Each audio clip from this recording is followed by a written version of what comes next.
Today I'm going to do a run through of a paper 2 English language paper for Edexcel. So what we're going to aim for is a very comfortable grade 4, so that even if you can't do completely the same in an exam, you've got a few kind of spare marks to keep you on the safe side. So obviously surname going in first. You can probably do that while the examiner's getting set up. Obviously your centre number, they'll have that up on the wall, and your candidate number should be in front of you as well, so you can put that in there. So what I'm going to do is I'm actually going to set a timer on my laptop as well, so you won't be able to see it, but I can see it, and I'm just going to treat it as if I've only got the 2 hours and 5 minutes, just like a real exam. So I'm going to set the timer now. Okay, 2 hours and 5 minutes. So first thing I'm going to do is, obviously before I even start looking at the exam paper, I'm just going to go and read through my first text. So this is the one about the Olympics, about the American girl that fell or got pushed over, and the second one is about a British athlete who didn't win at the Olympics. So obviously your time's quite tight, but first of all I'm just going to do my key at the bottom. So I know that I'm going to be looking for short, long sentences, emotive, descriptive, ready for my language and structure question, and anything kind of advanced. I'm going to have a different colour for that as well. Things like similes, metaphors, alliteration, that we don't know if they're going to be in there, but they might be. So I'm going to say that short is going to be yellow,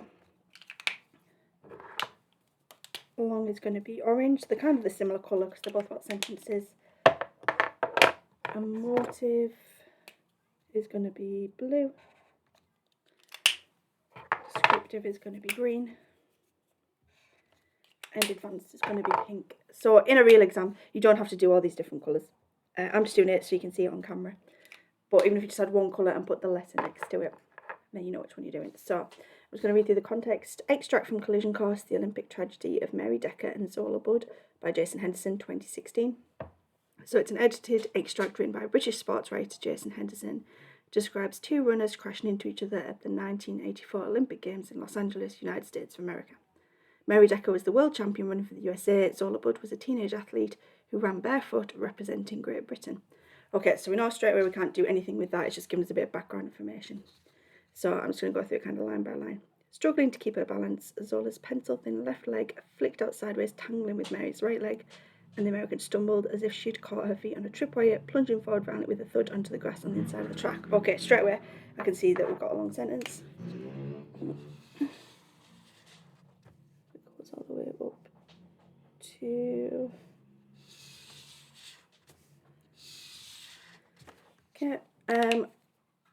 it's a bit descriptive as well, so I'm going to have that as that one.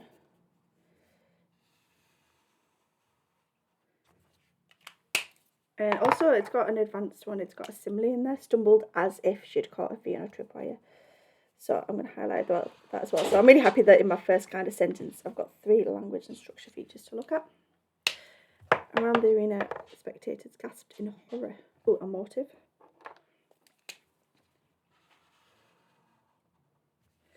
In press seats, hundreds of journalists yelled in unison, she's down in a dozen different languages. Nothing in that one. Mary didn't respond immediately to my change of pace, and when I saw she wasn't coming with me, as I picked up the pace, I cut inside. There was still a bit of bumping, but I didn't see Mary's fall, and my conscience is clear. Okay. When the tumble took place, Mary was in Zola's blind spot. Straight after the collision, though, Zola glanced sharply to her left to see what had happened, slowing down the process as Preacher and Sly stormed past her to take the lead. So, see, that's a Romanian athlete and a British athlete. I don't think there's very much in there, language and structure-wise. There's quotes, but I'm not going to go into that one too much. Immediately, Mary was surrounded by medics who began examining the injured left hip. We've got a fronted adverbial sentence, so I'm going to do that as one of my advanced ones. Not that this mattered now. Oh, a nice short sentence. Mary's pain was probably more mental than physical, as it dawned on her that a chance to win gold had disappeared in a flash. Quite emotive.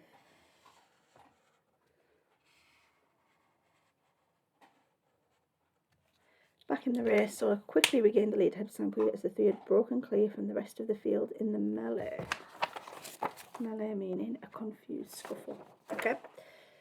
Now running with a gash on her left leg, a bloody reminder of the incident and tears in her eyes, Zola intuitively realised someone had fallen but claimed she was not completely certain who, until she completed a further lap and approached the point where Mary was lying at this stage on her back in floods of tears. Okay, so it's definitely a long sentence. I could argue it's isolated as sentence as well, but because it's so long, I think it's more important that I get it down as a long sentence than isolated. As Zola came past the scene of the accident, she glanced down at her crumpled idol, wrote the Daily Mail. She seemed mesmerised by it as we are mesmerised by the mangled wreckage on a motorway hard shoulder. Okay, quite descriptive. Maybe a bit emotive as well, the fact that she was mesmerised. But I think we'll go for descriptive instead. So, she seemed mesmerised. She looked as stunned as someone who had slashed the Mona Lisa in a moment of madness. Bit of simile there. She looked as stunned. Okay. Amid the chaos, Sly and Preacher kept their cool. Amid the chaos, Sly and Preacher kept their cool. It's kind of hovering as a long and short as a short and normal sentence. I think I'll highlight it as a short one, just for options.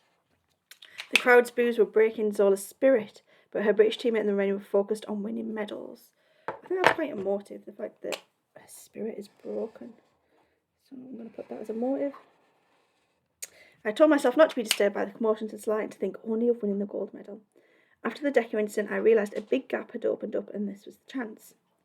With a lap and a half to go, Sly again challenged for the lead in a similar fashion to the way she did before Mary's fall, only this time she was more decisive and coming into the home straight with just over a lap to go. She surged past Zola into the lead with Preacher following. Out in the lead, I felt inspired, said Sly. I was prepared to die for victory. Okay. Very emotive, both those, especially that second part. Moving back. Zola instantly began to drop back and within a few seconds was 20 metres behind. Instantly is a bit descriptive. It's not a great descriptive sentence, but we like options, so we'll go for that. Now, there were only two athletes capable of winning Sly and Preacher, a scenario no one had predicted. A little bit of motive, because we've got surprise in there, so it's a bit of motive. Go for a motive. Sensing victory, Preacher ran her final lap to win as Sly took a hard-fought silver medal. Hard-fought, is it a motive? Yeah. A bit of victory as well, so I'm going to go for a motive. Still in third with 200 metres to go, a disconsolate Zola tailed off to finish a weary 7th after virtually jogging her final 400 metres. Quite descriptive.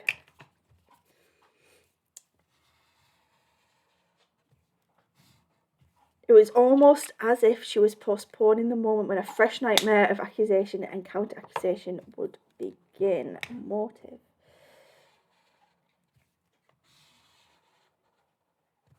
Okay. So I've got my highlighting. You can see there's quite a range of colours in there, which is good, because the more colours, that's going to make it a little bit easier when it comes to your language and structure question. There's nothing that really stands out as there being more colour than another, because I'm just thinking of 7A, 7B. But never mind, we're going to look at the first couple of questions in this one. So I've done highlighting. I'm going to get rid of these highlighters because we don't need them until text 2 now. So I can look at the text at the same time.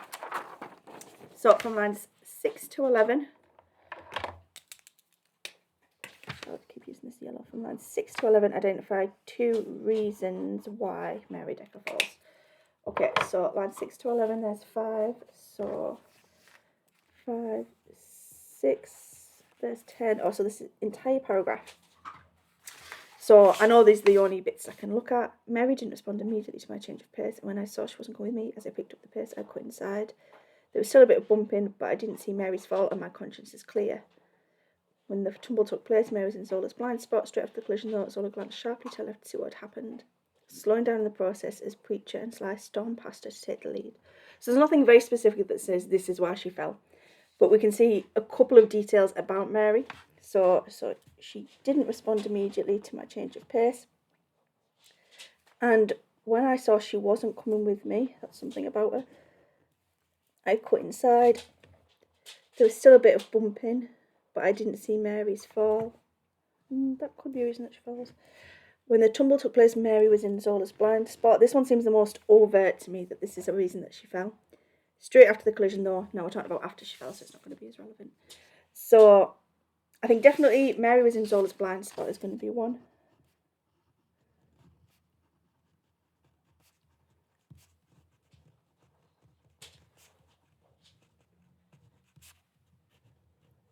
The second one, Mary didn't respond immediately to my change of pace.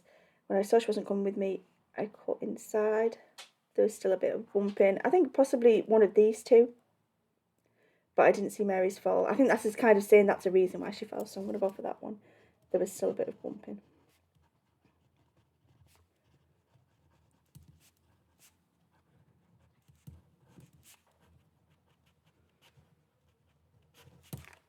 Okay, from line 17 to 21, give 2 ways the writer describes the impact of the fall on Mary and Zola. Okay, so maybe one for each. So 17 to 21, 15, 16, 17, there's 20, so just this paragraph.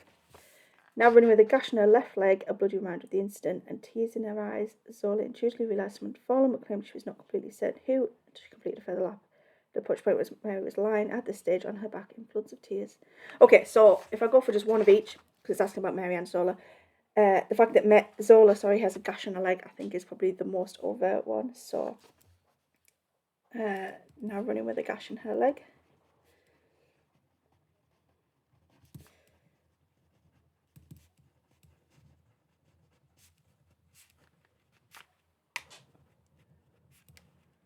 So that one was Zola. And the second one, something about Mary. Mary was lying at the stage on her back in floods of tears and surrounded by medics and cameramen. So Mary was lying. Don't need it at this stage. On her back in floods of tears.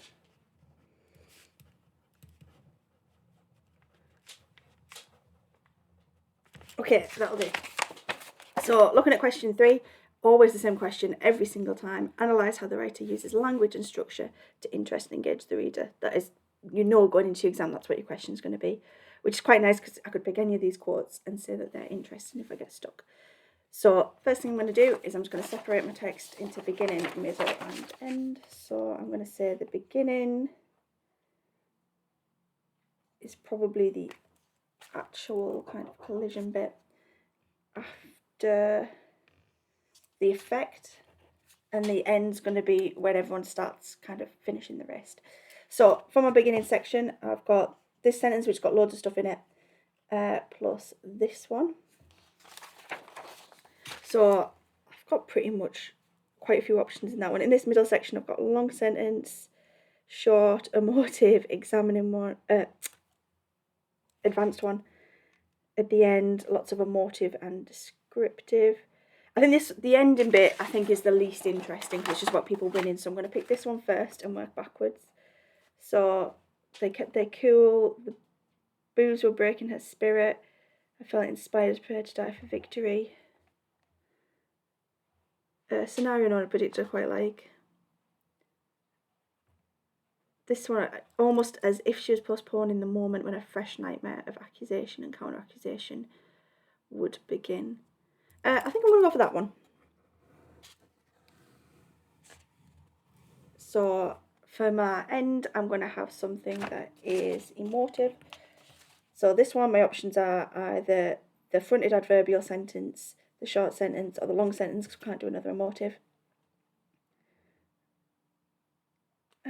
I quite like this one because of the immediacy of everything happening and comparing Zola and Mary at the same point. This one's a bit boring. This one I quite like, not this one. So it's either going to be a long or a short. I'm not sure yet. I'm going to have a look at this one, decide which one I want. This one's got a nice long sentence that's got lots of stuff going on in it. So I think I'm going to do long for that one, short for this one, and emotive for this one. Okay, so in the beginning,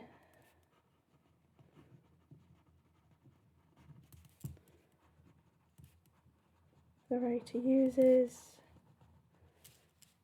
a long sentence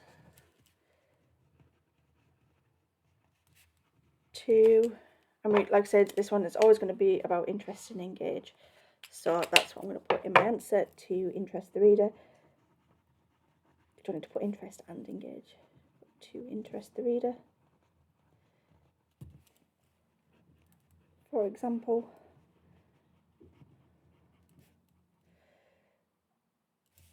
struggling to keep her balance. Because it's a long sentence, I'm not going to write the full thing out. Struggling to keep her balance.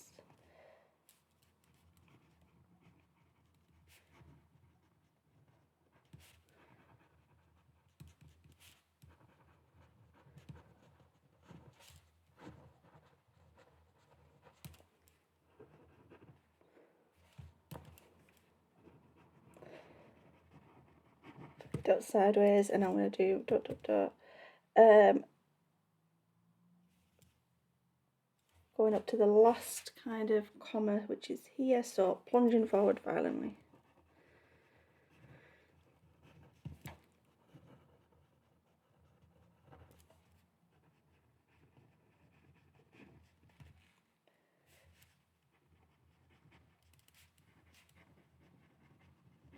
Foot onto the grass.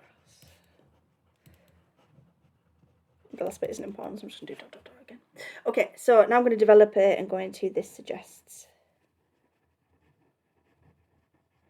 Okay, so struggling to keep her balance, Zoe's pencil-thin left leg flicked out sideways, tangling with Mary's right leg, and the American stumbled as if she had caught her feet on a tripwire, plunging forward violently with a thud onto the grass on the inside of the track. Okay, so I'm just going to, it's quite a long sentence, so it's quite difficult to do it all at once, so I'm just going to go through it kind of step by step. So struggling to keep her balance, her leg flicked out sideways, tangling with Mary's right leg. Okay, this suggests that it wasn't Zola's fault. Just the fact that she was struggling to keep her balance makes me think that it was actually an accident. That's what we don't really know. Because another way of saying struggling to keep her balance, because she wasn't steady on her feet.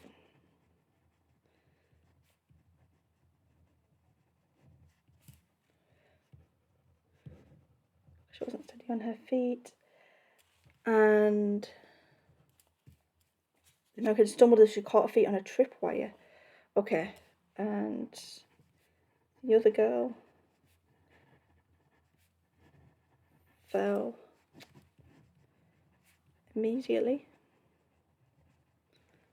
I think that tripwire, it sounds quite brutal.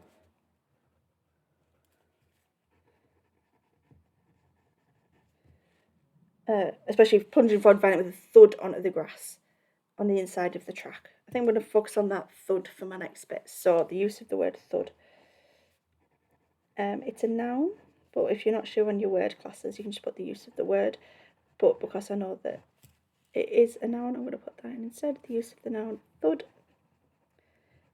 Generally, you can tell if it's a noun because here it says with a thud. So if something's got an A in front of it, unless it's the adjective for the next bit, then it's probably going to be a noun. The use of the noun thud emphasises how hard she hit the ground.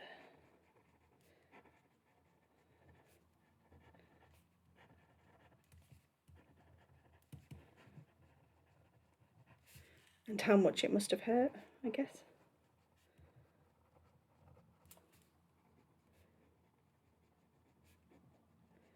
And then just linking it back to the question we have about being interesting. This makes the reader feel interested because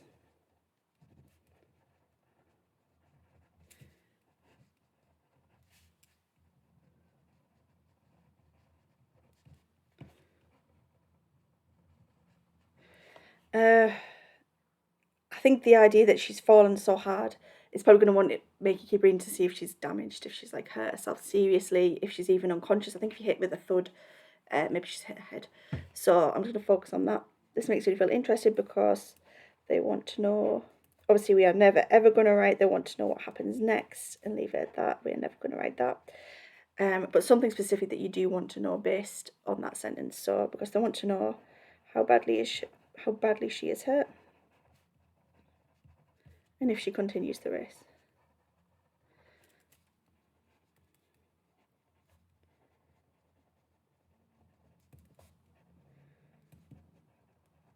Okay, so that'll do for my beginning. I'm now going to go on to my middle.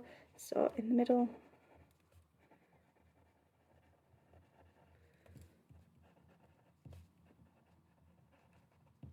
the writer uses, so my middle one was going to be a short sentence. The writer uses a short sentence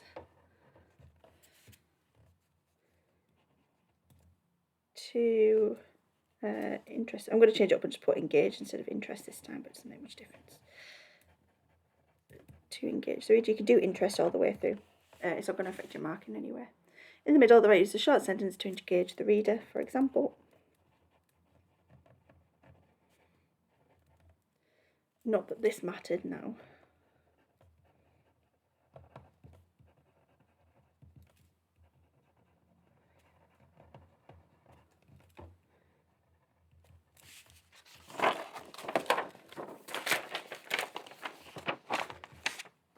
So if they're saying not that this mattered now, it sounds like a little bit sarcastic, because, not really sarcastic, but ironic, because whatever happens next, it doesn't make any difference because she's fallen. Even if she got back up, I don't think she could reclaim it. Especially considering she's surrounded by medics, so I guess she's pretty hurt. So, not that this mattered now, this suggests that she now has no chance of winning.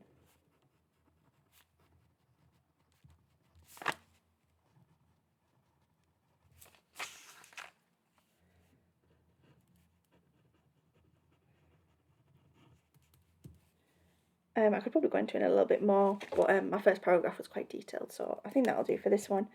The use of the word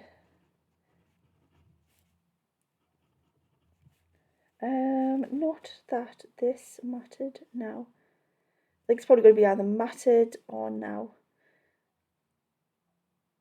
None of them are great, to be honest. Not this mattered now. I think I'll go for now. The use of the word now. It's an adverb, but never mind. The use of the word now emphasises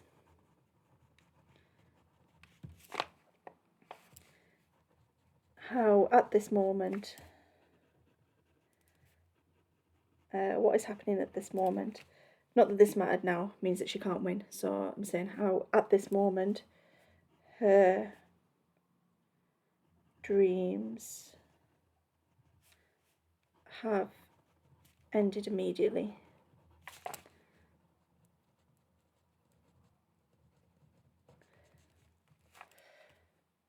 And this makes the reader feel engaged because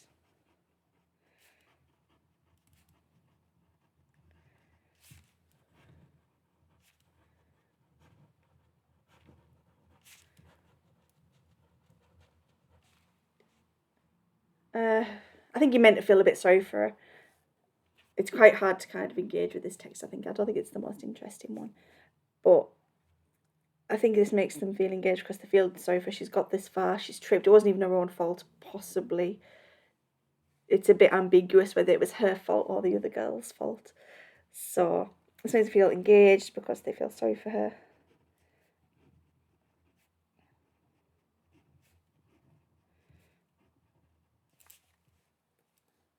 And I'm just going to add that bit of especially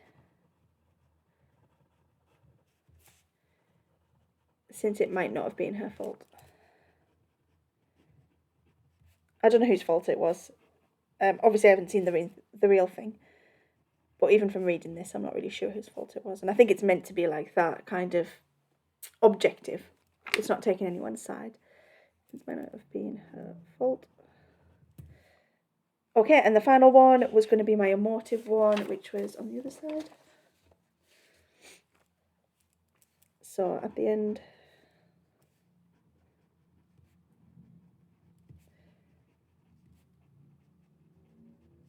the writer uses emotive language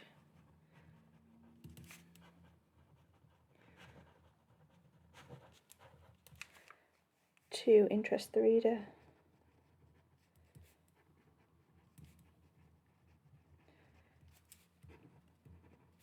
For example,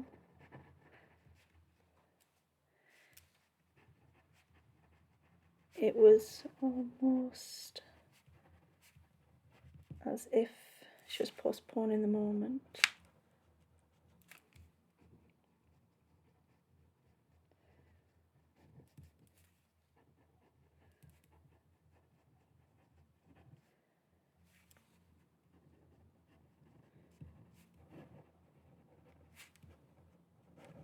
Fresh nightmare.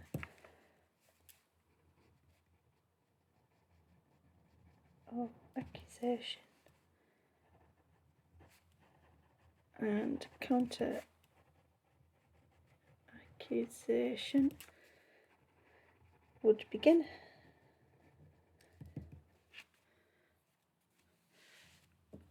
So this suggests, so it's almost as if she was postponing the moment of fresh nightmare. So this suggests that she's scared to face, I'm not sure, the spectators, the press, the public, that she's scared to face public when a fresh nightmare of accusation and counter-accusation would begin. I'm not really sure what it means by accusation and counter-accusation, unless it means people are defending her, or that people are going to blame Mary and then she has to say, no, it wasn't. I don't know. I'm not really sure. But we know what accusation means anyway. So this suggests that she's scared to face the public because they will blame her. And I'm not sure if it means blame for losing, because who is this one? Zola. So they'll blame her for either losing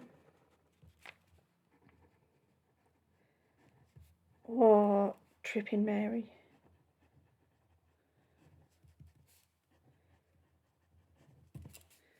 Use of the word. I think nightmare is the one that kind of stands out. Maybe accusation. So let's have a look. It was almost as if she was postponing. Could go for postponing, as in she's trying to hold it off as long as possible. Fresh nightmare. Fresh maybe because it's new, it's not the greatest. Nightmare of how bad it's going to be. Accusation, emphasising the blame. But I've kind of talked about blame in this bit. So either postponing or nightmare. I think nightmare. So a nightmare, so it's a noun. Fresh is just describing what type of nightmare it is. So the use of the noun nightmare emphasises how terrible she feels it's going to be. And I'm just going to blag it a little bit more, the fact that normally if you're in a nightmare you can struggle to wake from them. Unless you're that kind of lucky person who can wake yourself up.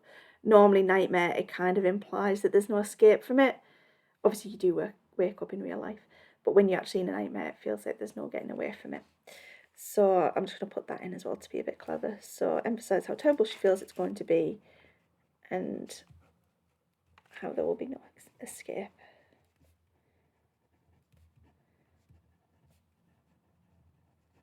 Okay, so that's been almost half an hour, which is pretty much dead on. So now we're going to move on to text 2. So I'm going to close this one over while we do text 2.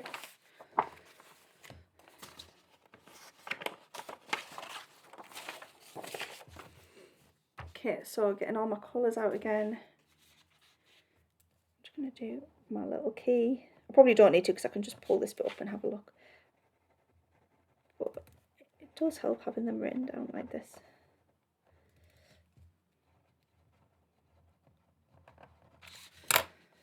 So we're going for short, long,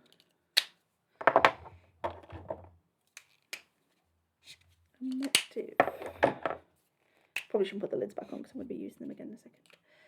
And advanced. So extract from the first 4 minutes by Roger Bannister from 1955. This edited extract is taken from Sir Roger Bannister's autobiographical account of how he became the first man to run a mile in under 4 minutes. In this extract, he describes his experience in the Olympic Games in 1952 in Helsinki, Finland. He went on to become one of the most famous sportsmen in history and was knighted in 1975. Okay. I felt great admiration for the winner as he climbed the Olympic podium. Okay, admiration, quite a motive already. He was a worthy victor, tougher as well as faster than the rest of us. Okay, descriptive.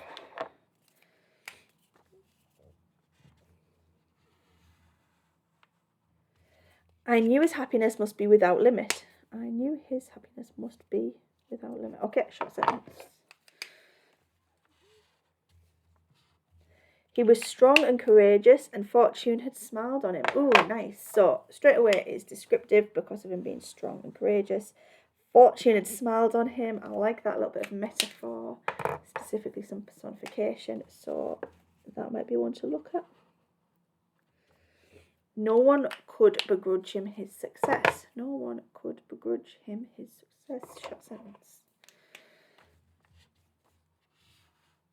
Begrudge means resent or be jealous of. So no one could do that because of how great he is. Many things could have gone wrong before we even reached the final. Okay. The ordeal was now over, and in the great joy of that single moment, the agony of the previous week was quite forgotten. Okay, very emotive. Even just the word ordeal, I think, is a little bit emotive as well, kind of implying how bad it's been. But agony, nice emotive word. I had found new meaning in the Olympic words that the important thing was not the winning but the taking part, not the conquering but the fighting well. Okay? All week I'd seen the interplay of success and failure and felt no bitterness at the outcome of my own race. It's a compound. No, it's not even a compound sentence. Nothing much going on here. My only chance to win an Olympic title was over. My only chance to win an Olympic title was over. It does look quite short, but I think it's a bit more emotive instead. I'm going to focus on that. I had seen some who had been beaten when with a luckier position they might have won. Others had won, and I had been happy for them. Okay, this time it's a compound sentence. But emotive, because we're talking about happiness. It's not very interesting, this one. There was some criticism in the British press over my failure. Britain had not won a gold medal on the track, and I was the last chance. Some writers were more considerate and asked how coming forth in a race of this kind and breaking the Olympic record could possibly be called failure. That's quite nice. One writer ended his criticism with, I feel like suing British athletes for breach of promise. To me, it was failure when the immediate joy of relief had faded. Okay, emotive. But what use was there in revealing the speed of my last time trial before the games? Rhetorical question. So we've got an advanced one, which is a rhetorical question. If one fails in the Olympics, there is no second chance. The years of waiting would seem an eternity of hopelessness. Eternity of hopelessness. Nice amount of language.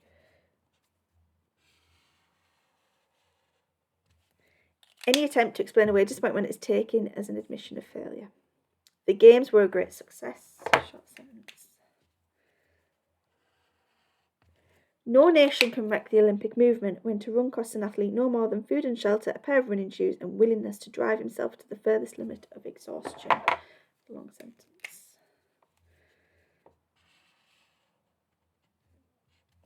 So anything kind of 2 lines or more. We're looking at being a long sentence. After the games, there was a post-mortem on the corpse of British sport. Oh, nice metaphor. Obviously, British sport can't literally have a corpse and they can't literally do a post-mortem on it, so we're going for metaphor. Cure-alls are as common in sport as they are in matters of health. Could we convince ourselves that we had not failed, that it was merely the astonishing ability of the others to beat us? Rhetorical question. Oh, highlighted the wrong bit.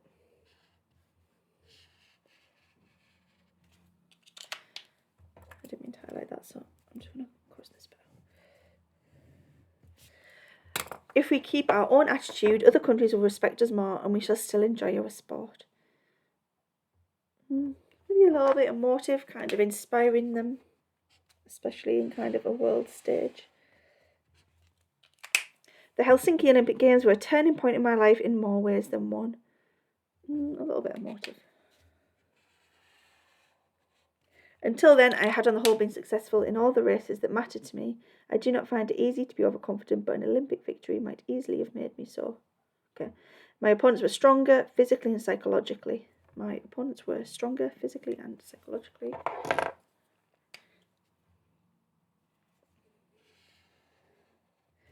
I was not able to bear the responsibility thrust on my shoulders, the terrible burden of having to win. Motive. I tried to bear it alone by developing an attitude of isolation without any buffers, barriers or shields between myself and success or failure. Couldn't really talk about being emotive because you talk about isolation, but not really. Okay, so this one's a bit easier because it's only one page, which makes it easier to look at. I'm just going to get rid of these highlighters. I keep pinpointing my question. So, going back to our question paper.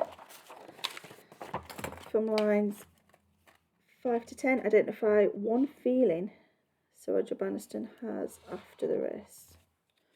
I'm going to highlight that bit even though it seems obvious, because sometimes in one kind of section it might talk about how he felt before, how he felt afterwards.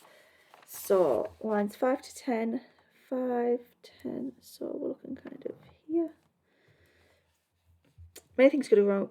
The ordeal was now over, and in the great joy of that single moment, the agony of the previous week was quite forgotten. He had found new meaning in the Olympic words that the important thing was not the win but the taking part, not the conquering but the playing well. All week I'd seen the interplay of success and failure and felt no bitterness at the outcome of my own race. Okay, felt no bitterness, I think straight away is a feeling. But then, is it something that he has felt? If you're feeling no bitterness, is that the same as feeling something? I'm not too sure, and I don't want to risk it, but it says, in the great joy of that single moment. I'm going to go with that one because it's more overt. It's more obvious. The other one, it could be, but I don't want to risk it in case my examiner's thinking, it's asking for something he felt, not something he didn't feel. So this is the safe option, I think. Lines 22 to 24, identify one thing an athlete needs. So 22 is here. 3, 4. The games were a great success. No nation can wreck the Olympic movement when to run across an athlete no more than food and shelter, a pair of running shoes, and willingness to drive himself. A pair of running shoes. I think that was quite a nice easy one because they're all in the list.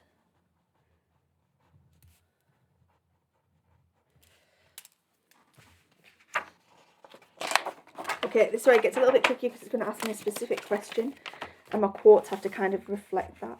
So in this extract, the writer attempts to present failure as something positive.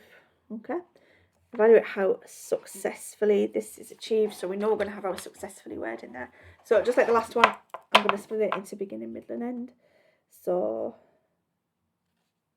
just because there's a gap here, I'm going to say this is the beginning. This is talking about after the games, there was a postmortem, so I'm going to say that's the end. Okay. So I think there were quite a few options in each of them. So I'm just going to start from the beginning about failure is something positive, about him feeling great admiration for the winner. Could be he was a worthy victor. Could be a talk about that. I knew his happiness must be without limit. I don't think that's really talking about him having failure or something positive. He was strong and courageous, and fortune had smiled on him. I'm not so sure. No one could begrudge him his success. I think this is probably the best one. I felt great admiration for the winner as he climbed the Olympic podium. So even though he hasn't won, he's still feeling like, if you feel admiration for someone, then you can't be feeling too bitter about it. So I'm going to go for this one. So that's my emotive one for my beginning. So in the middle, I can't have that one. I can't have that one. So it's going to either be a rhetorical question, the games were a great success, no nation can wreck the Olympic movement. I'm not too keen on that one. This one is a nice, short, simple sentence, so I do quite like that one. What use was there in revealing this being my last time travel for the games? I don't think that one's too relevant. So I'm going to go for this one. So I'm going to go for a short sentence for this. And then at the end, I could go for that metaphor. I don't think it's very relevant about a post-mortem.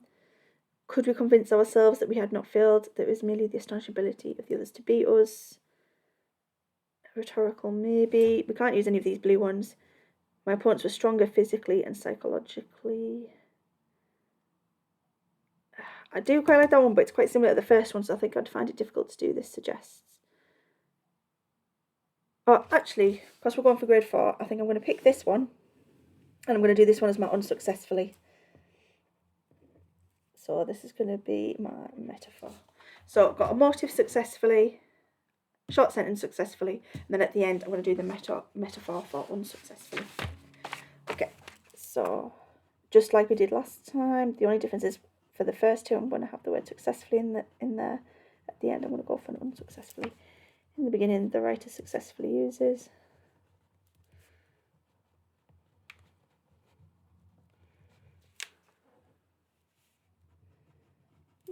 emotive language.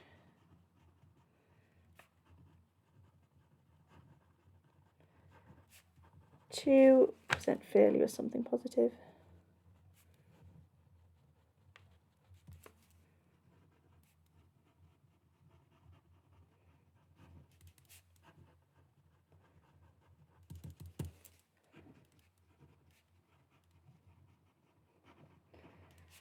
For example, show great admiration for the winner. I don't think we need that last bit about him climbing the Olympic podium, so I'm just going to do ... This suggests. So it's a bit hard now because I have to kind of link it to the question a bit. So this suggests, I felt great admiration for the winner as he climbed the Olympic podium. So I'm just going to reword that a bit. So admiration, I guess, another word for admiration. If you admire someone, you respect them. This suggests that he respects the... I don't want to use the winner because we've already used that one. So another word for winner would be victor. That he respects the victor of the race, even though it wasn't himself.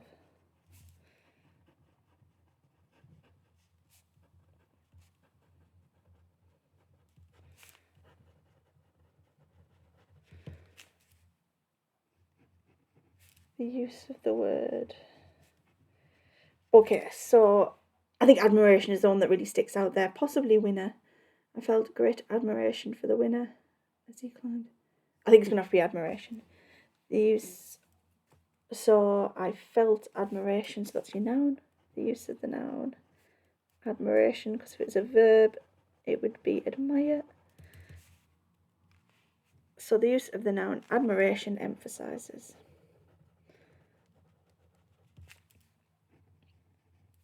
So obviously I don't want to use respect again. So the use of the noun admiration emphasises how we can still feel positively.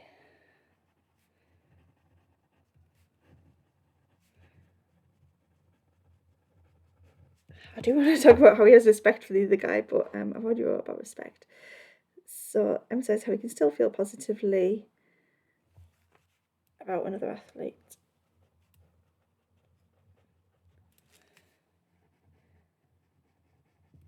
Even after losing. I feel like it is a little bit repetitive of this first bit, but our vocabulary is different. So we'll get by for this one, even if this paragraph isn't great. The next two should be better. So this makes the reader feel.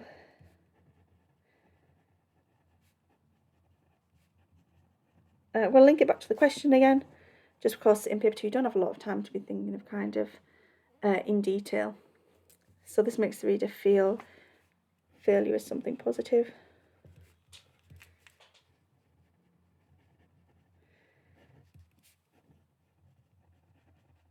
And I don't know whether to focus on the fact that he still feels good because he won, because he didn't, even though he didn't win, he still feels good, or he can feel good through someone else winning. I think we'll go for that second one. Because he still feels good about the race. Or about the event, because I think I might have used race already. Yeah, about the event.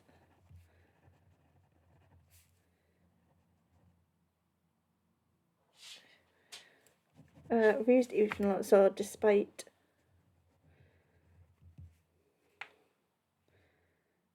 another word for failure. I want to say despite him failing, despite him not winning. Despite him not winning. It's not a great paragraph, but for grade 4 it's absolutely fine. So moving on to my middle section, my nice short sentence in the middle.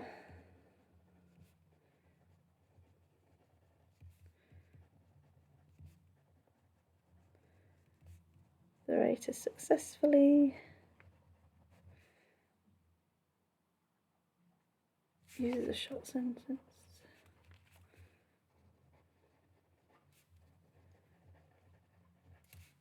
To, and then present failure with something positive.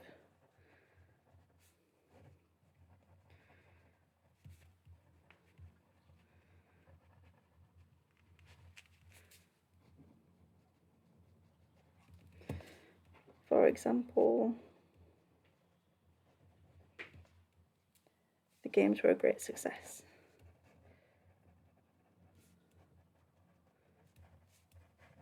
I think in this case it's the fact that the games overall, so it doesn't matter who won, who lost, they were a success anyway. I guess you can take pride in something going well, even if you weren't the person to win it, just the event itself went well. So this suggests that it doesn't matter who wins or loses, or it doesn't matter who won or lost, just to focus on this one. It doesn't matter who won or lost, because the event itself, I guess it was enjoyed by a lot of people. I'm sure lots of people watch the Olympics, so the event itself was enjoyed by a lot of people.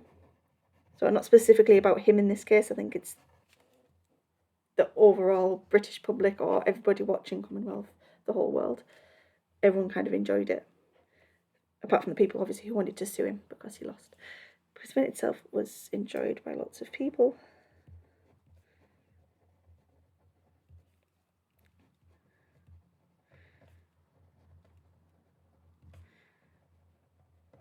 Use of the word success. So it's a noun because it's a success. Use the noun success emphasises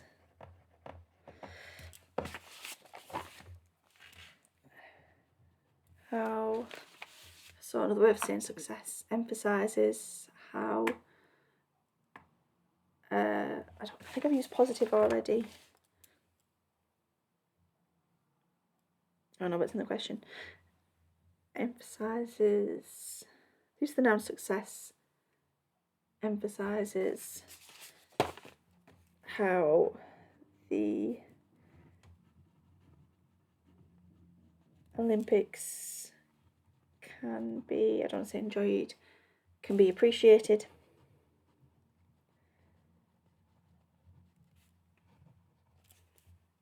For themselves. Without focusing on the winners. I think that's what it's trying to say.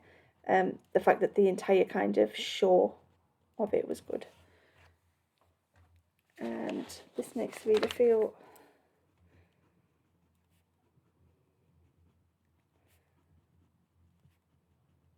like this one you end up repeating yourself a bit, just because you're always trying to hit that question. This makes the reader feel failure is something positive, or failure can be something positive.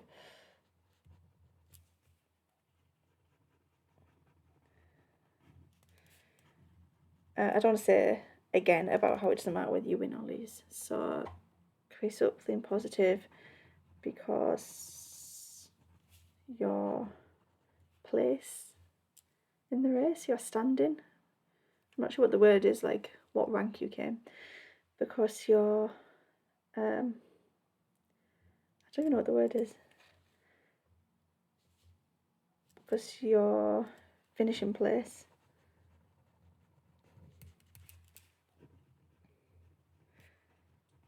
isn't as important as the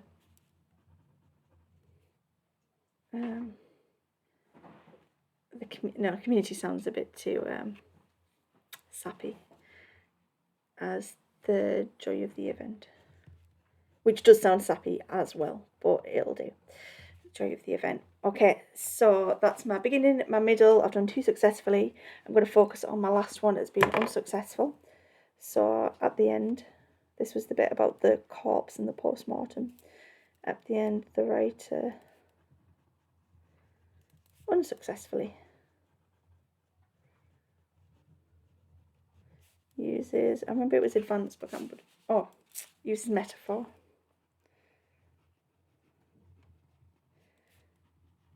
To present failure as something positive.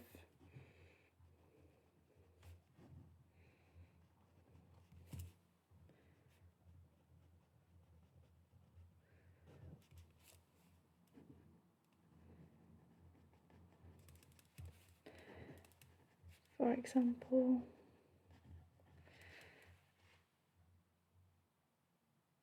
I don't think that after the games is important just because I'm short on time, so I'm just going to do the important metaphor bit. There was a post-mortem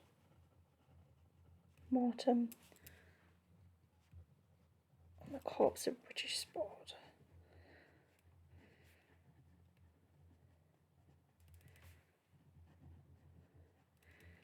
So this suggests, obviously he's trying to imply that British sport is dead. I guess because they're lost, I'm not really sure, which I guess is why it's unsuccessful. So this suggests that the British sport died. I could just say after the race, but it says after the games anyway. So I'm just going to emphasise it's the fact that they're lost just to make it match the question a bit more. And I guess that's what they mean because they're lost. The British sport died after the British Olympian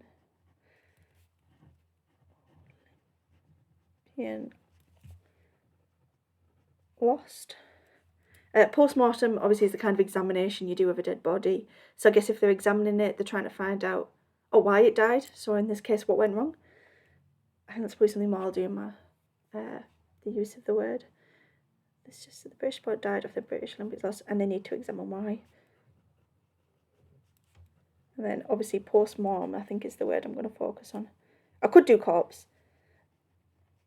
but I think post-mortem, based on what I was just saying before, which I've forgotten already, is what I'm going to focus on. So the use of the word. And actually, a post-mortem, so it's another noun. The use of the noun. Post-mortem emphasises how. So this is the bit I was kind of focused on, the fact that they need to examine why they died. So post-mortem emphasises how they're trying to find reasons for the loss. Oh, instead of loss, I'm going to go to failure.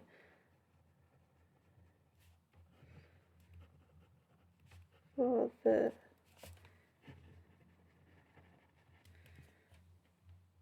I don't have reasons for the failure. This I'm just trying to think whether to put this doesn't make the reader feel success. Failure is something positive, or this makes it feel something negative. Yeah, I think I'll go with that. This makes the reader feel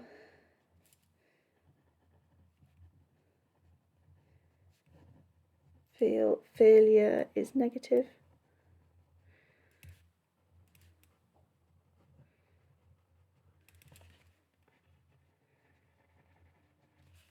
Because I don't know, you can kind of imagine all these like dusty old people kind of looking at all these small things like, oh, he lost because his left leg wasn't fully extended, or he didn't cut out carbs the morning before, something like that.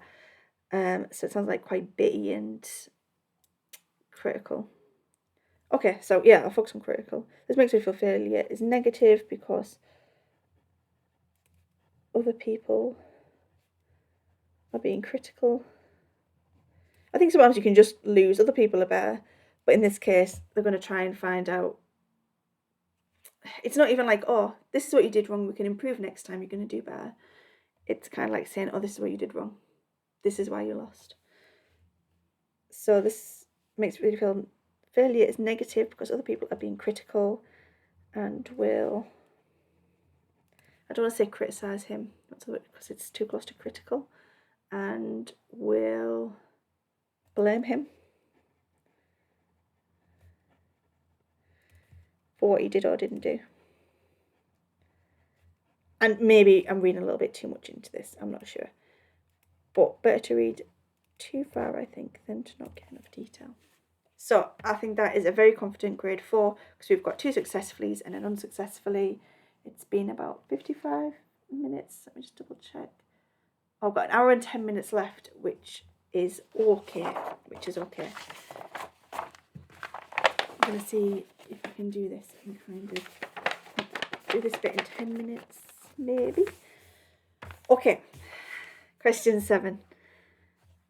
So, the 2 text show events at the Olympic Games. What similarity do these events share? So 7A is always just going to be about similarities, no differences. And remember, we're not explaining anything. It's just point, evidence, evidence. Point, evidence, evidence. Preferably 3 times. For grade 4, I think I might just get 2 this time. But we'll see how difficult it is. If it's quite easy, then go for all 3. If you're struggling, just get 2. Do these events share? Okay, so straight away, I think failure is the thing that's kind of jumped out at me straight away, even without going back through your texts. The fact that they both have failure. So I'm going to get that one down straight away. So in both texts,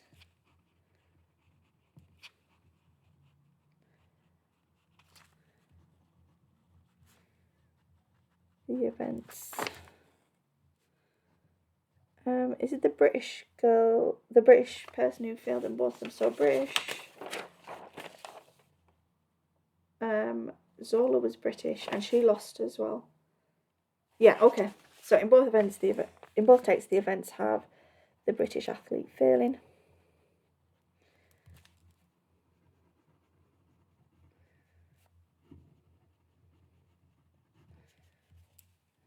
In text 1 it says,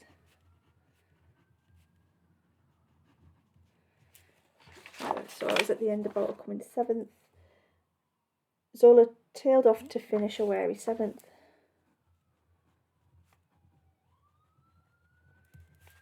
Zola tailed off to finish.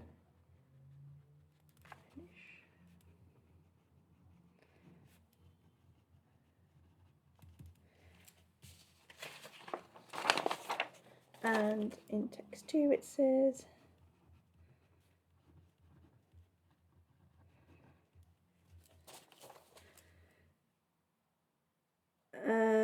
something about text 2 about him not winning.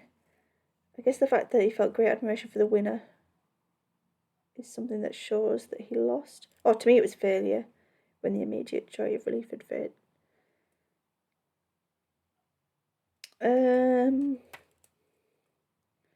Yeah, I'll go with that one, it's most of it. So to me it was failure.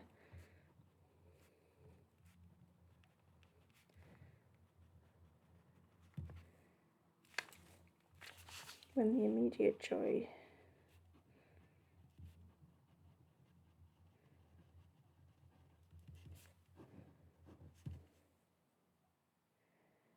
I lost it again. Joy of relief had faded. That's another thing about highlighting as well. So when it comes to 7A and 7B, it's kind of easier to pick out different quotes because it's not all one massive block of text of just black on white.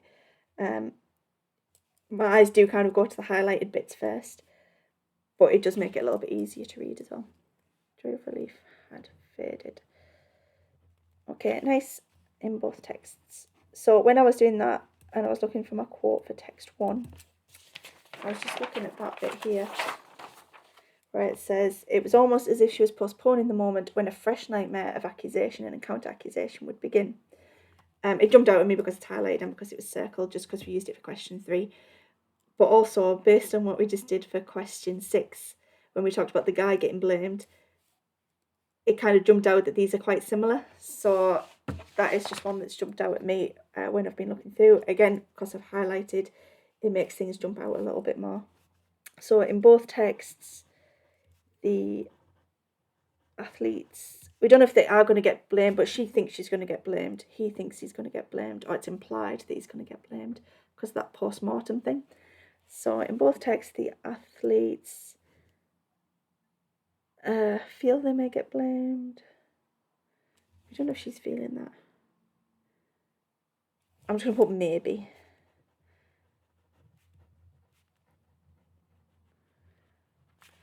For their failure, or for the failure.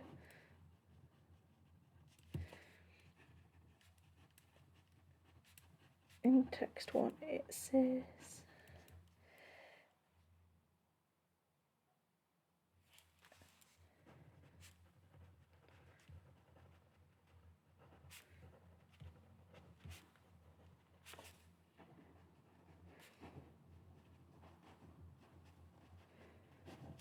so she was postponing the moment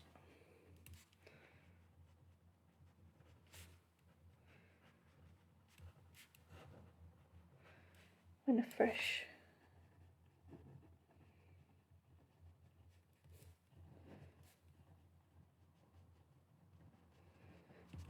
accusation and counter-accusation would begin.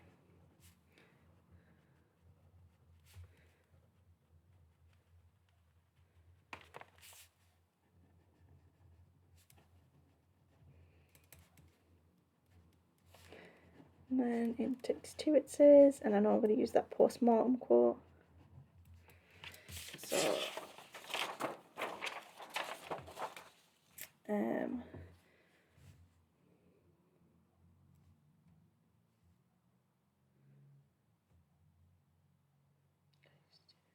I don't know if he's actually blaming him. So, in both texts, there may be blame.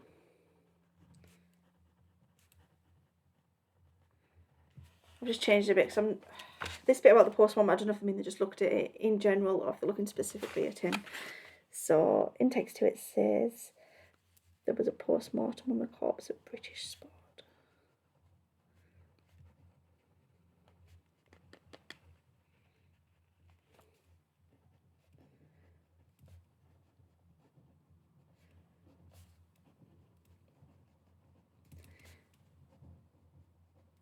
Okay, just checking my time because I don't know if I have time to do another one. No, I think I'll leave it there.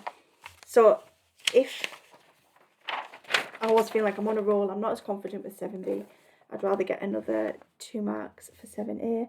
What I'd do is just go through it left by, because I was looking at the word left, just go through it line by line and see if there are any similarities that jump out at me. So for example, struggling to keep her balance, left leg flicked out sideways, tangling with the left leg, caught her feet on a tripwire, plunging violently with a thud, falling. There's nothing about falling in either one. Spectators gasped in horror. So we've got viewers. I don't think there was any viewers in the first one. In the press seats, hundreds of journalists yelled in unison, "She's down." Anything about the press?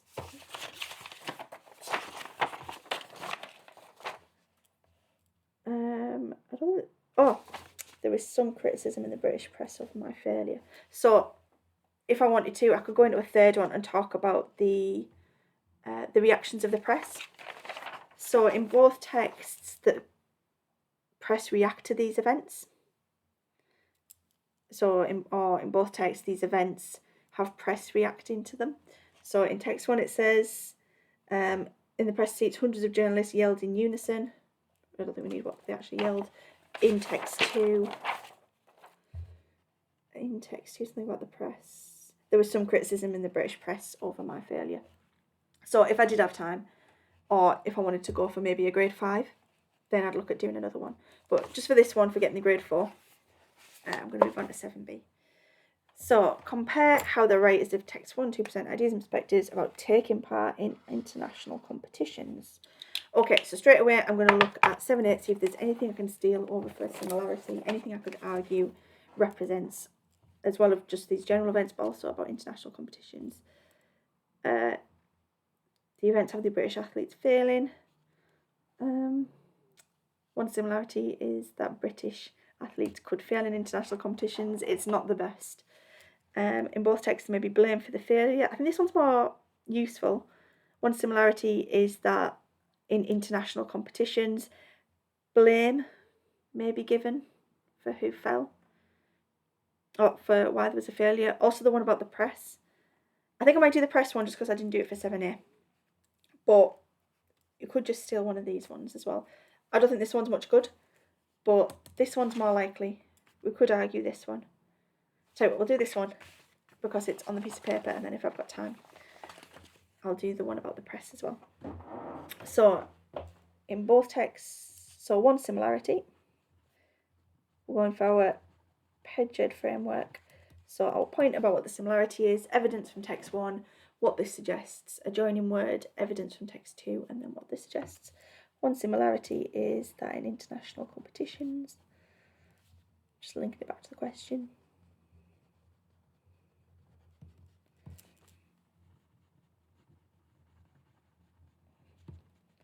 International competitions, there may be blame for failures.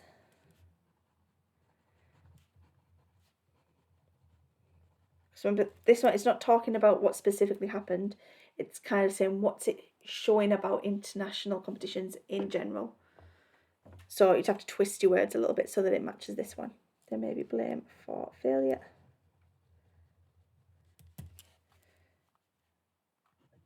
For example,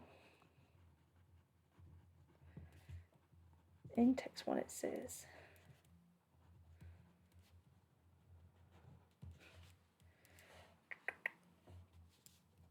it was almost as if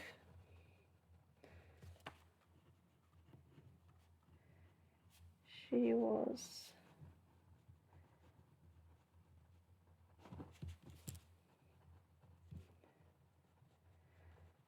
upon in the moment when a fresh nightmare. Quite a long quote. I probably should have done ellipsis in the middle, but never mind. Fresh nightmare.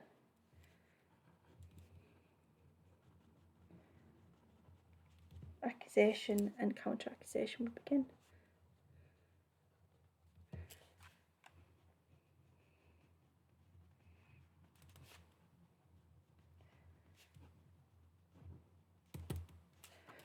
So this suggests do you know what, I could actually probably just steal it from question 3. So I think this one we talked about, isn't it? Yeah, so this says she's scared to face the public because they will blame her for either losing or tipping Mary. This suggests that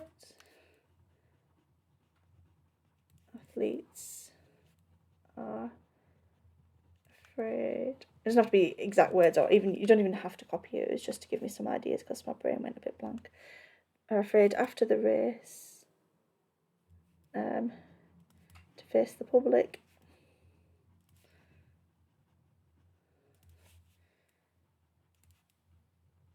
In case I've already got blame. In case they have to take responsibility. I don't really like that because it kind of sounds like it was their fault. She's having to admit that.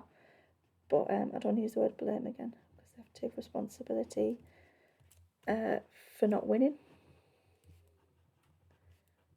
I know in the this suggests I talk about the fact it could have been because she tripped the other girl up.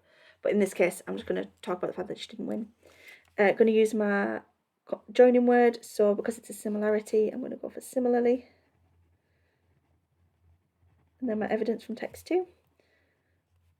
Similarly, in text 2, it says,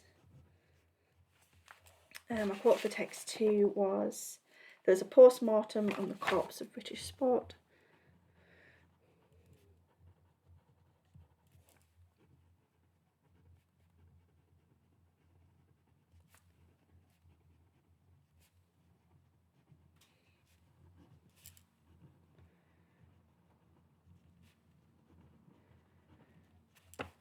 And then just to join it to similarly, so this also suggests. So this is a bit harder because whatever we do for this suggests, it needs to kind of link not only to the question but also your first one. So your first one was about to face public in case they have to take responsibility for not winning. So you have to say something along those lines but still using different vocabulary. So this also suggests that, I don't know, so the public, that their peers and the press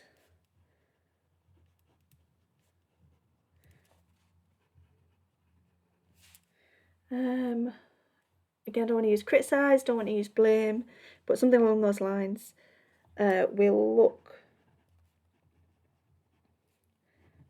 for the reasons that, and again, I don't want to use that they didn't win, that they didn't come first.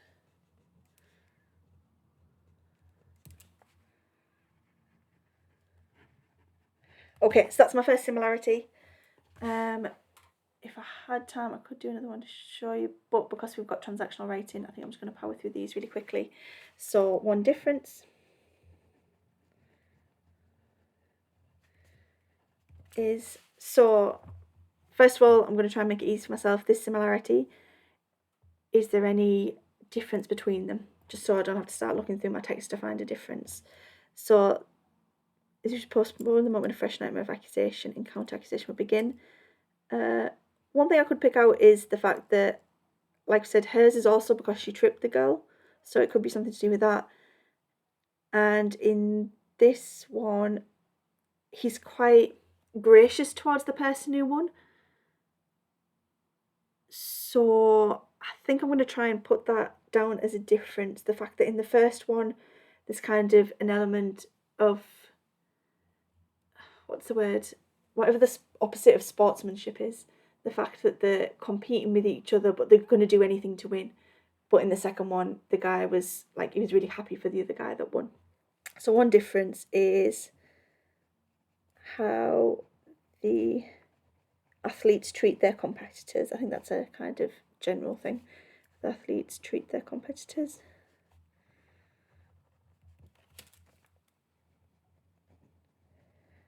There's quite a few in text. One about them bumping each other, or about her not stopping. I think she says, I would die to win, or I'd kill to win. I was prepared to die for victory. Okay, that's about herself rather than someone else. So I could do about her tripping the other girl up. Something about her conscience is clear. That's quite a good one. Oh, I didn't see Mary's fault and my conscience is clear, about how she's not kind of taking responsibility for that.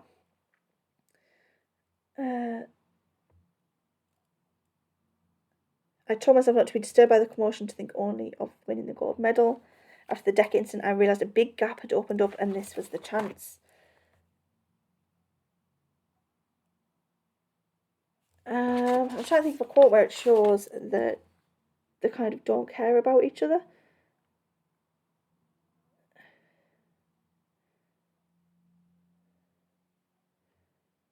This is a bit hard actually.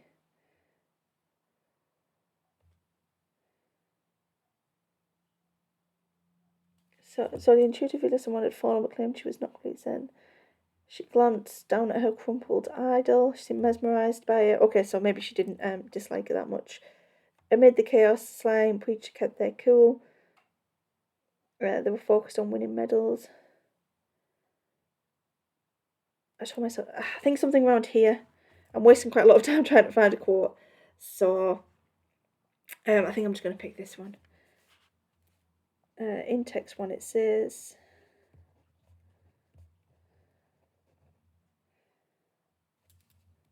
the crowd's booze. So actually I was thinking about Zola, but I think in this case it's about the other two athletes that I'm going to focus on. The crowd's booze were breaking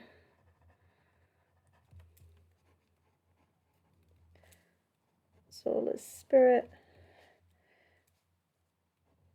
but her British teammate. Oh, especially the fact that this girl's British as well, so I guess she didn't care that much, even though it was the American that fell.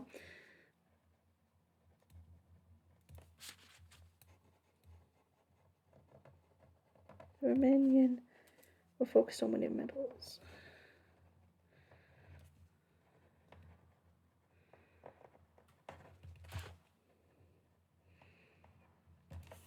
Okay.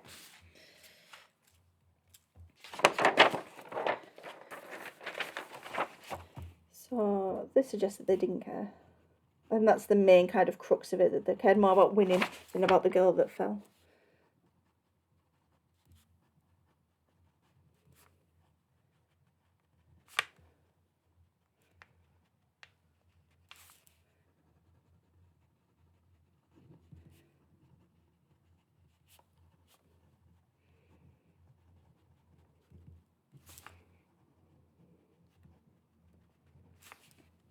Then comparative had fallen. And then because I'm going for a joining word, because it's different, I'm going for conversely. In text 2 it says,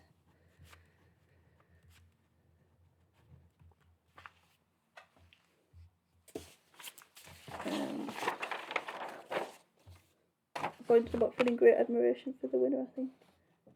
Oh no, I haven't. Conversely, in text 2 it says, I felt great admiration for the winner.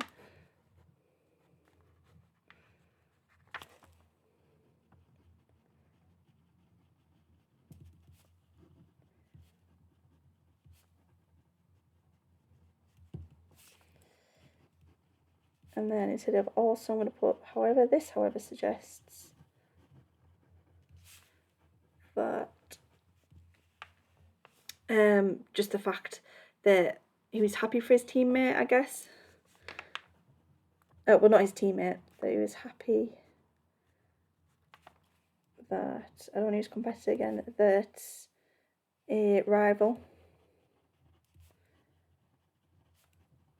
had won, and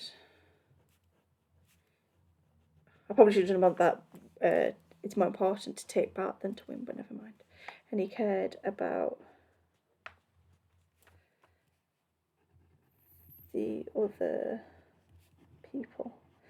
It's not great, but it'll do. So, ideally, now I'd do something about presentation. The thing that kind of jumps out, first person and third person is kind of the obvious one for me. I could do that one as kind of my backup. There's more long sentences in this one. There's about an equal amount of emotive language. There's probably equal descriptive. There's only a couple of things that are descriptive. Oh no, I think there's more descriptive in text 1 than in text 2. But we're just going for grade 4. I'm just going to do a really quick one because I don't have much time. So, one difference is how the text presents.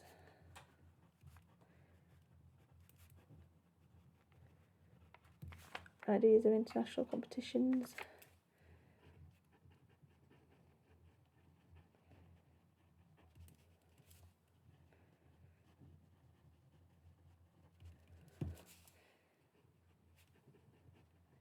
So in text 1 it uses third person, such as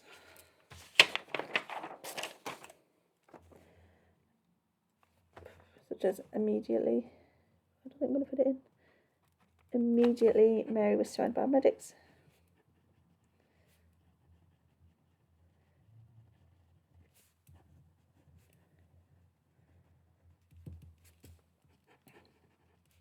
So the fact that it's in third person is not only because they're trying to give it a more objective point of view, because they're looking at both Mary and Zola. I think they both kind of come across as victims in this text. So this suggests that the writer wants to be objective.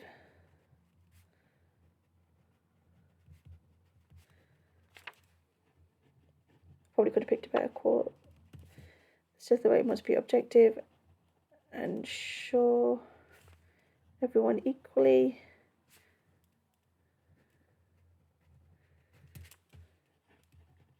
Conversely, in text 2, it uses first person.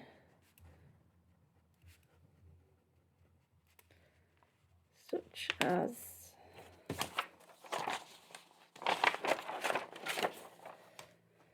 to me it was failure.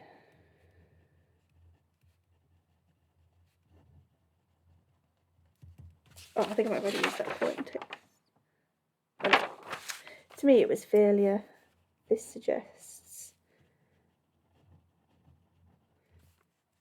This, however, suggests that the writer is trying to be more personal. So even if you get totally stuck on your similarities and differences, 9 times out of 10, I think maybe always, one will be in first person, one will be in third person. So if you get totally stuck, you can do a paragraph like this, where it's just talking about why one would be in first person and why one would be in third person. So in this case, it's supposed to try to be more personal and show how it affected him. How the competition affected him.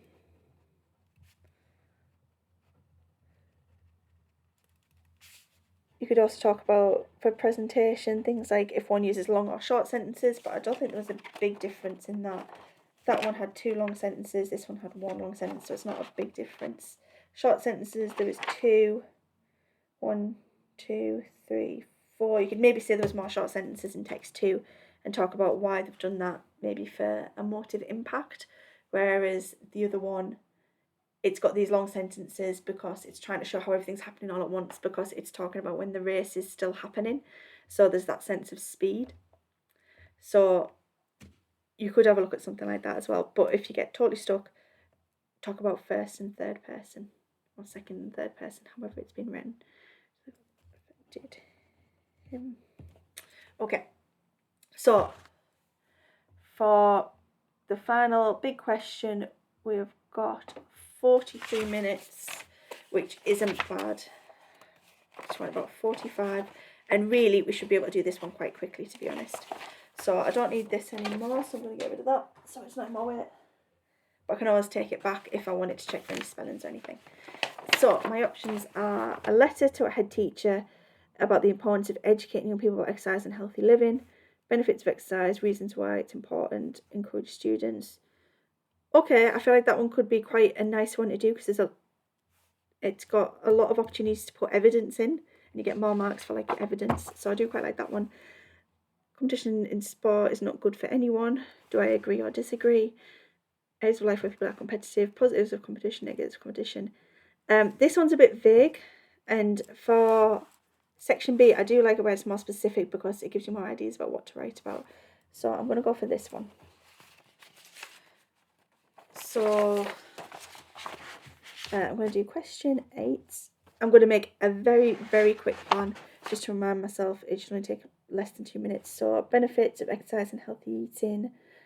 I'm just going to say that your mind and body are kind of working better. Why it's important to live long and experience things, because I guess if like your body isn't healthy, you can't go trekking or exploring or live your life to the fullest. And how your teacher or principal could encourage students to live a healthier lifestyle. Generally speaking, I would say money is a good motivator, so I'm going to say that they get a voucher and free gym. I don't know what they're going to get a voucher for, but I'll figure that out when we get to it. So I know roughly what I'm going to be talking about. My introduction, I'm not going to spend too long on. I know it's a letter, so that's probably something to highlight, the fact that it's going to be a letter. And it's my head teacher or principal. I'm just going to make someone up. So, dear Mr. Atkinson.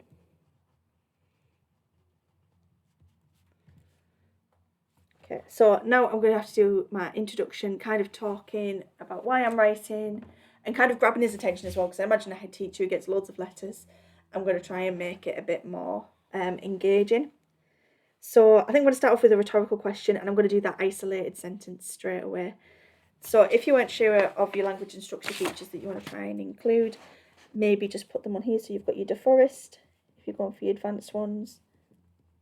Obviously you should have your slide features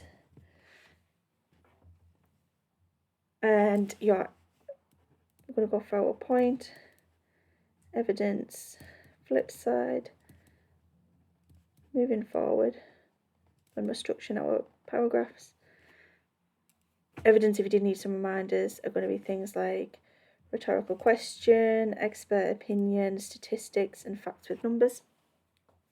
Okay, so I'm going to start with my isolated sentence straight away because I know that I'm going to get marks for different types of sentences.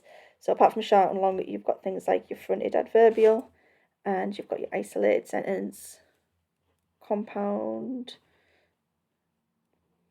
and complex as well. Just if you need a reminder on these things. So, dear Mr. Atkinson, I'm going to start with a rhetorical question. Are you, let's make him a bit personally responsible, are you ensuring your students are living a healthy lifestyle? It's not the best rhetorical question. Maybe I could have made it more dramatic. Do you know what your students are eating in the canteen? Do you know how the food that your students are ingesting are setting them up for failure? I could maybe be a little bit more dramatic, but for grade 4, this is good enough. I could do a bit more of an introduction. So let's just say in this school,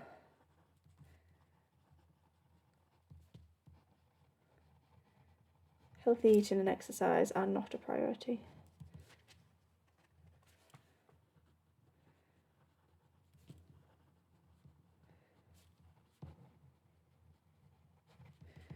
I could put, I hope to change that, but I want to give him a little bit of personal responsibility. So let's do a little bit of director's rest together. We can change that. So you don't need a massive introduction. I know some people like to start with 3 rhetorical questions. Together we can change that. That's not a rhetorical question. Have a few rhetorical questions and then answer them paragraph by paragraph. For me, I find rhetorical questions, or 3 of them together, to be a little bit too trite. I think 1, to grab your reader's attention, especially with an isolated sentence, is good enough. And then some kind of introduction about what you're hoping to achieve. Not too much, because at the end, I'm going to give the call to action. I don't want to give the call to action at the top so that he knows what I want from him. I want to kind of grab his attention, go through them step by step, and then do my call to action at the end. So my first paragraph, the benefits of exercise and healthy eating. So exercise and healthy eating.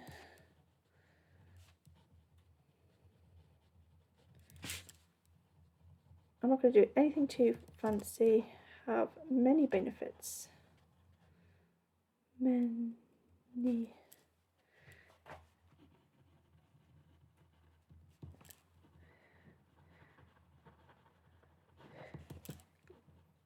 Including making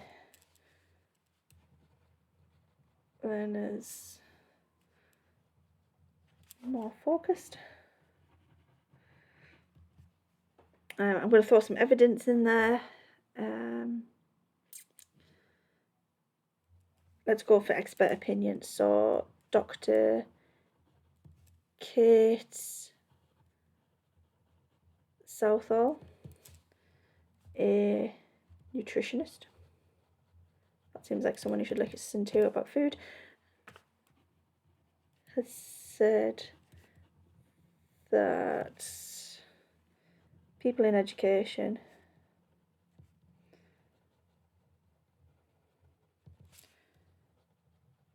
should be eating, I guess, 5 portions of fruit and veg a day.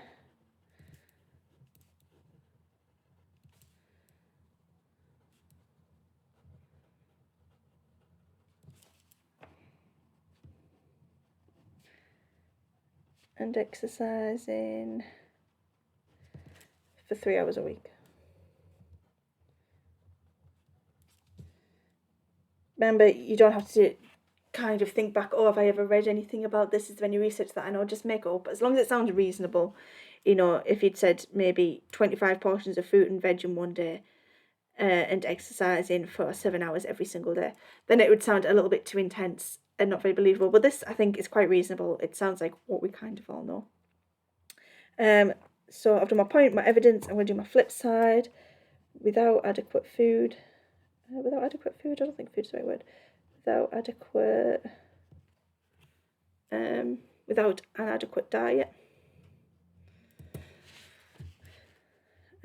students can experience brain fog.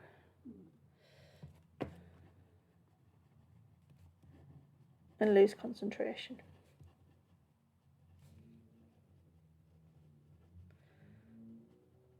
I think I'm going to change that voucher to free fruit, actually.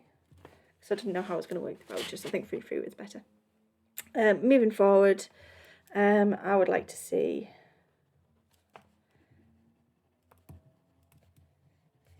free fruit on offer in every classroom.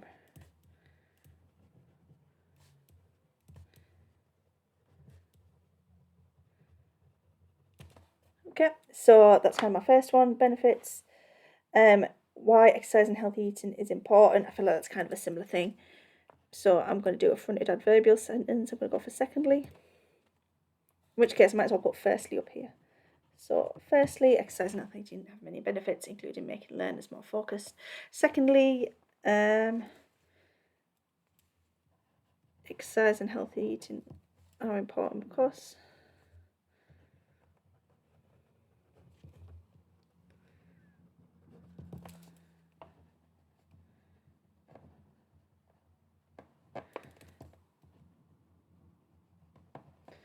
I want something that isn't to do with them focusing.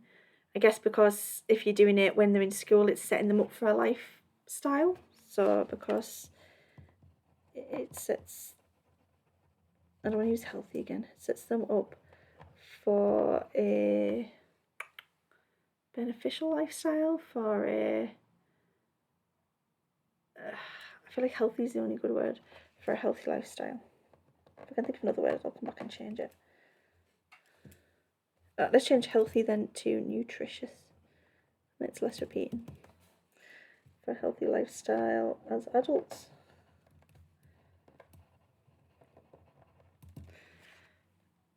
I'm going to go for some evidence. So, I don't know, 64% of people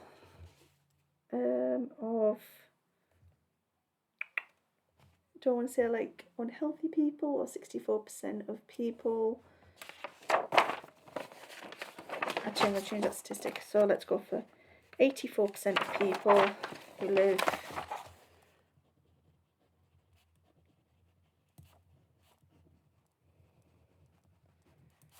a healthy lifestyle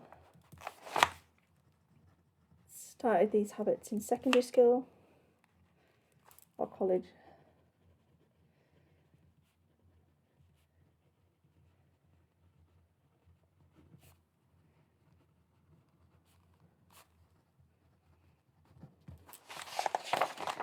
Final flip side,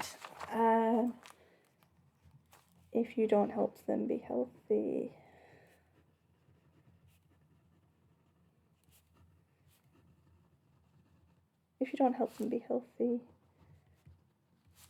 in here, because I don't know if I'm writing to a college or a secondary school. So if you don't help them be healthy here, they are unlikely to learn how to when they are older.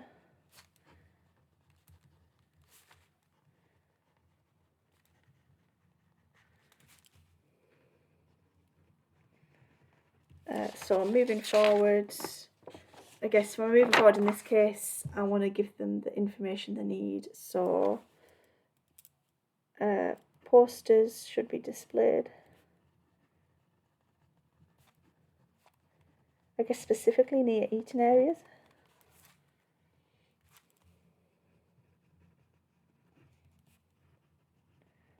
Photos should be displayed in eating areas to inform students of better choices.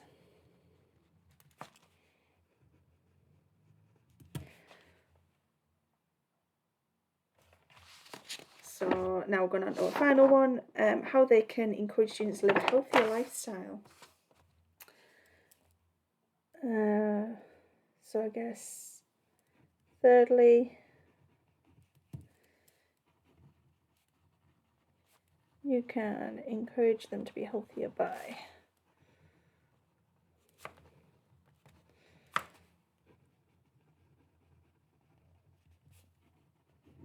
I think this time, instead of doing the free fruit, because I've already spoken about that, I'm going to talk about the free gym. It will be healthier by giving out vouchers for free gym sessions, and if they attend a minimum number of sessions, they get a free one, something like that.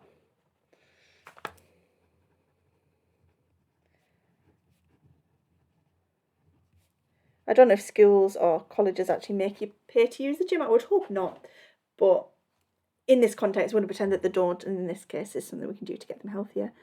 And if they attend a minimum number of paid sessions, they get one free. Also, there should be a refer. I don't like also, let's go for furthermore.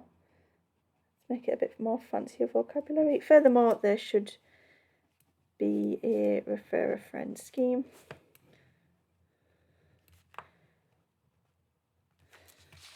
I want some more evidence. I've done statistic, I've done expert opinion, so it's going to have to be facts with numbers or a rhetorical question. I'm going to go for a rhetorical question because it's easier. Wouldn't you prefer to exercise if you had your friend with you?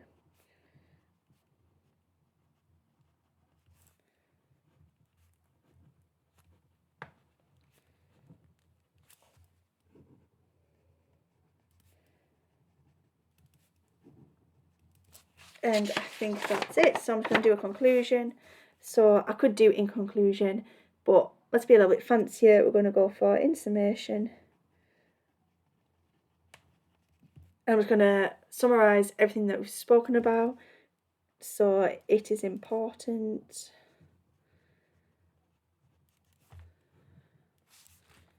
for students to be healthy.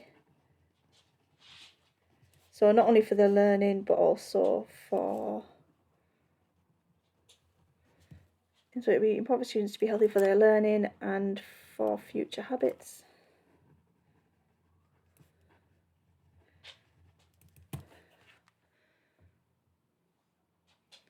Healthy for their learning and for future habits. And what did I say that we were going to do? So putting in place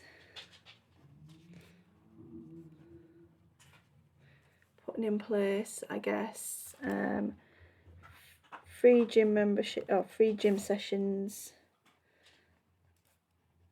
and free fresh fruit. A little bit of alliteration in that. Free fresh fruit will encourage them.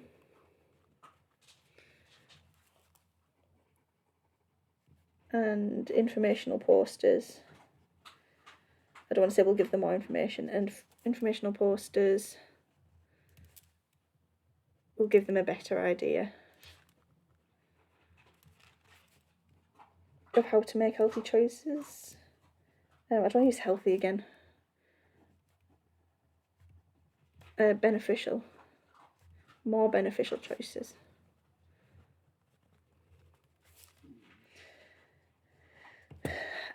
I do want a call to action. So I've already said my ideas. I guess, what do I want him to do after reading this letter? I guess I would want him to either call me or email me. I think this is a pretty good call to action anyway, because you've said what you wanted him to do, but I'm going to just put an extra one in. Please contact me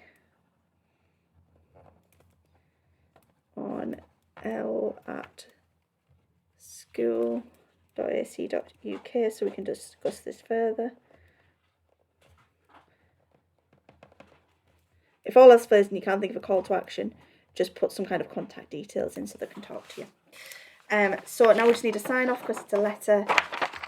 So the two different sign offs are either going to be yours sincerely or yours faithfully. Yours faithfully is if you don't know the person's name. So if I just put dear headmaster or dear principal, then I would use yours faithfully. But in this case, I've put the person's name, just a made up name. So I'm going to do yours sincerely.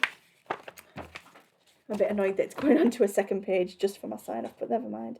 Yours sincerely, and obviously it's quite formal, so I'm going to put my full name. Yours sincerely, Laura Grierson. And that will do. So, how much time have I got left? 24 minutes, pretty good. So, really, if I want to, I could go back through, change my vocabulary a little bit, add some extra details in, like a case study. You know, Tom is a 15-year-old student who doesn't have access to fresh fruit and vegetables at home. Your choices of giving fresh fruit in the classroom could make a big difference to him. Something like that. I could go and add some of those things in. But at the minute, this is looking like quite a healthy grade 4, to be honest.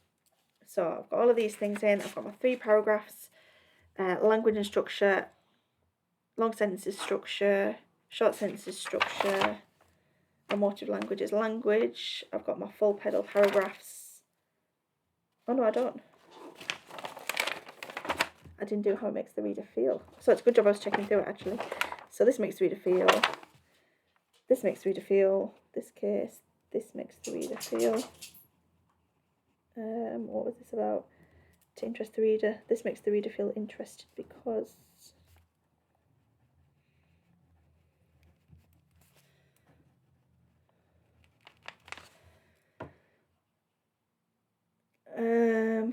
Because again they feel sorry for her, but I think we'd already written about them feel. Oh yeah, they've already felt sorry for her. This makes the reader feel interested because they want to know. Especially if you're a bit morbid, you want to know what the kind of bad things they're going to say are, because they want to know how the press and the public will react.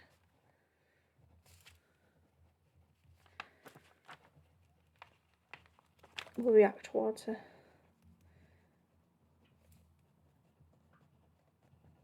And if it's actually as bad as they say, like, I don't think it can actually be a nightmare. Surely someone must be like a bit supportive of her if she has genuinely tripped.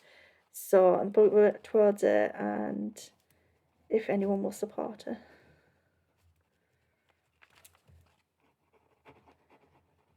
Because I don't know in that article if that actually was the end of it or if there was a bit more and more detail. So that'll do for that one. That one looks good. Because I've got 20 minutes, I could maybe do another paragraph here. But, or if I wanted to, I could maybe add about how I would make it better. So it says the writer unsuccessfully uses metaphor to present failure as something positive. For example, there was a post-mortem on the corpse of British sport. I could maybe add something in here for like my grade 5 about instead the writer should have used a more positive metaphor. For example, there was a discussion on the flower of British sport. It doesn't really matter how terrible your metaphor is. If you just say how you would have improved it, that's going to get you even more marks than just saying what was bad about it. If you can give some kind of suggestion of how it could be improved, or just doing away with a metaphor altogether. Maybe it seems too gloomy to have this metaphor in there. Just say it would have been improved if the writer had not included a metaphor at all, and it would have made the piece more optimistic. This is grade 4 because I've only done 2. Having 20 minutes left, I could probably go back through and do that answer about, I can't remember what we said, about the press, about the fact that the press were involved or the press were giving their opinions, something about the press were watching. This one wasn't a great paragraph. I could go back through it and talk about the long sentences showing speed, showing immediacy, showing the stress and the strain that the athletes are under, as opposed to this kind of, well, I'm just looking back at it and it was a good experience, so I can be a bit more objective. I could do that for that one. It's only 2 pages long, but it's got everything in. Maybe a short sentence somewhere. Maybe I could just put in here, this has to stop. So I've got a short sentence for effect. Or maybe be a little bit fancy, do a colon. Together we can change that. And then we've got a bit of a longer sentence, and I've got a colon in for some advanced punctuation. This should be getting towards the grade 5. So yeah, that is your paper 2. So obviously this is kind of grade 4, a steady grade 4. If you're wanting to get it up to grade 5, add in the full 7A. Okay, so if you wanted to do grade 5 or higher, obviously for these you can't change. For this one, talk about the effect of it being a long sentence. The idea of all of these things are happening at once, that her leg comes out, she falls, there's no time to process it because everything's happening all at the same time. This one being short, not that this mattered now, it's been very blunt. It's kind of emphasising how everything is over now. There's no point in going into detail because that's the end of it, nice and short. For this one, similarly, anything about sentences, short sentence, the games were a great success. He's been very definitive about it, saying that there's no arguing about it, whether he won or lost. Overall, the games were a success, and that's kind of the important thing.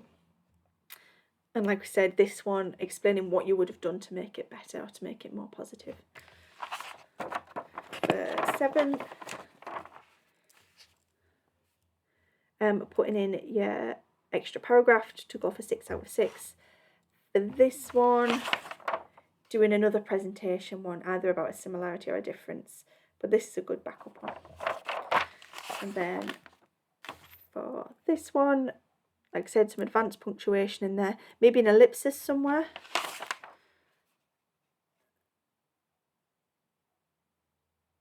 I can't see anywhere where there would be a good place for an ellipsis, but maybe have a look, see if there's a sentence you could add.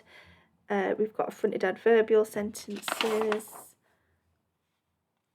Have we got a range of sentence lengths? Posters should be displayed. I feel like I could probably change the sentence lengths a bit in this because they're all kind of compound or simple sentences. But maybe a short and a long sentence in there as well, just for extra detail. And that is it. That is a steady grade 4 paper 2 in English language.